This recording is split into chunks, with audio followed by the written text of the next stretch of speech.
So this was a thought that I had because obviously I was reading the criticism, a lot of criticism on X, a lot of people hating and it really wasn't the sex scene, which I thought was a way over the top. You know, we saw some action, and then what's funny is the name of this episode is what is the name of this episode? It's For Her Love or something. Oh, Feel Her Love. I was like, yeah, we sure felt her love last week. So it wasn't the sex scene that people were really mad about. It was the scene after where they woke up and they're like, we're getting married now and we're going to cut Jesse out of the baby and it's Jesse's baby and Dina's pregnant and Ellie's like, I'm a dad now. And like when you rewatch that scene, it's so hilarious how dumb it is. I'm a dad now. And even the way she does it, I'm a dad. It's like so dumb. And when that clip's been isolated and just played over and over, it's ridiculous. So that's when they're going to regret, honestly. And so when you do writing that's bad, you have to pay a price for it, and they are paying a price for it. The feedback is like it was stupid. So, but some people are calling that woke. Is this show woke or is it just written by morons? That was a thought I had because these are thoughts I have to myself. I write them down. And what are my thoughts going into the show tonight? And my thought was, is it woke or is it just written by dummies? And people are getting confused and calling it woke when it's just really bad writing. I really think it's written by dummies, honestly. These guys are rich. They're making a lot of money. They're video game guys. They're just dumb when it comes to the sensitivities of who's watching it. And I know that this season has been written out and they filmed it already. It's in the can. They should drop 2 at a time, honestly. I hate 1 episode at a time. It just would make it easier to digest or maybe 2-hour episodes. It's just Game of Thrones did that, which was really smart because there's so much going on and it's unfair to break it up in some cases to bring the audience back because they're coming back. You've got them captured. You're doing 20 million views or something an episode. They're coming back. But so is it woke or is it just dummies? And I felt like, no, I don't think this show is woke per se because I guess it's your definition of woke. And some people are afraid to talk about it. I'm not afraid to talk about it. I don't hang up about it. Like, look, to me, it's like everybody can think, they can feel how they want to feel.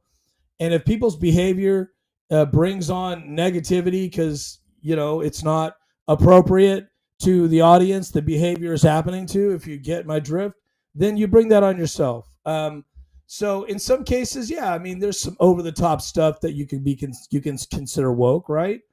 I don't necessarily, I really racked my brain and I'm like, is there anything like woke in this?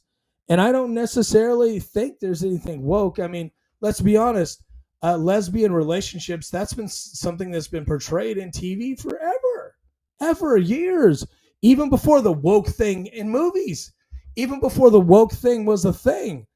We had, representation of LGBTQ in movies and TV. Now, you may say not enough, but it was there. So, I mean, now, look, it's not an issue anymore. Look, it's not an issue. Like, it's really... Clearly, movies and TV writers are going to cater to everybody in diverse environments. Some people feel like if there's people of different cultures representing characters, that could be considered woke. I don't particularly think that's a problem. So so those things don't stand out to me. But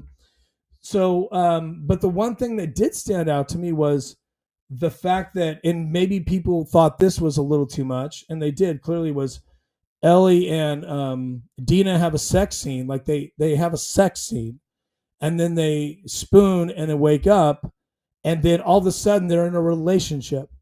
Now, I understand that some people do life like that. Now, that happens, right?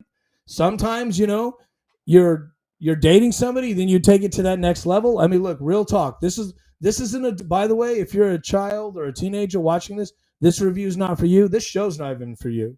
It's not. This isn't a very adult show. After what happened last week and stuff actually every episode, the Joel episode, this one, and last week, this one had some brutal stuff in it. Like the most violent scene, I really it was over the top guts. Like, that's too much. So there are things that they take too far just for the shock value, and I think that is the weakness of this show. is that they don't know when it's enough. They just don't. And that's what happened last week. The sex scene would have been better if they had had sex and then you black out and wake up, or not they black out, but cut to black, you wake up and they're moving into the next thing, and it's like, okay, we're awkward, we're kind of, that's real life, okay? So what they did was a misportrayal of how these things work. Look, I'm a grown up, right? So that's why to me it was like super moronic to be like, now they're in a relationship. And so they took about 5 minutes or something of the end for them to sit around and talk about cutting Jesse out of his baby, which is his baby, according to Dina. Okay, I don't know if they have a paternity test in this apocalyptic world, but I'm over my time. I need to get to my breakdown. But anyway, I think this is important. I just thought that you could say, some people thought that was woke, that they were like, we're planning a family with the baby, and then Ellie says, I'm a dad. I don't know. I just think that was moronic. I didn't see it as woke. So it's just that's, and some people are mad because and this is what I'm reading. I mean, look, I've gotten the comments. They're mad because they're saying people are not accepting that it's woke. And it's not a woke show. You're fooling yourself if you think the show's woke. It's a show with relationships that are mainstream. Look, this is a mainstream relationship, okay? Right? There's nothing not mainstream about the relationship that Ellie and Dina have. But the way they fast-tracked it went to a kind of X-rated sex scene that was like, okay. And then in a weird moment, and, it was just weird. The timing was weird. It was weird. And not what was happening, but just when they did it. And then they go to a scene of we're in a relationship and we're planning to have a family. And it just didn't work. And this season, they've just really struggled to make a choice. The choice is, are we going to be a romance or are we going to be a legitimate monster show? And it seemed like to me, they tried to make both choices in this episode. That's why it's not a 5-star. It was just bad. But I could work with it. So there you go. I guess I'm shouting. I don't know. I'm just excited about it. I'm excited about a good episode. Okay, let me get through this. I'm going to try to do this in an hour. Okay. So is the show woke or is this written by morons? You know my answer.